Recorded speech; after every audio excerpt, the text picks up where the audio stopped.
Laxmipur SSD बालिका उच्च विद्यालयर 32तम वार्षिक उत्सव अनुष्ठित।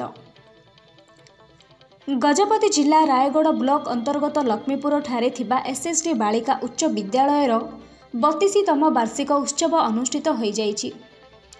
प्रधान शिक्षयित्री सीएच गीतांजलि तत्वावधान में मुख्य अतिथि भाव जिला अतिरिक्त मंगल अधिकारी श्री सच्चिदानंद पृष्टि, मुख्य वक्ता भाव श्री सुरेश कुमार साहुकार, अन्यतम अतिथि भावे जिला परिषद सदस्य श्री पीतांबर नायक, सरपंच श्री सन्यासी बेहेरा, पूर्वतन जिला परिषद सभ्य श्री जगन्नाथ भूइया प्रमुख मंचस्थ होई वार्षिक उत्सव पालन को नहीं निज निजर अभिभाषण प्रदान करथिले।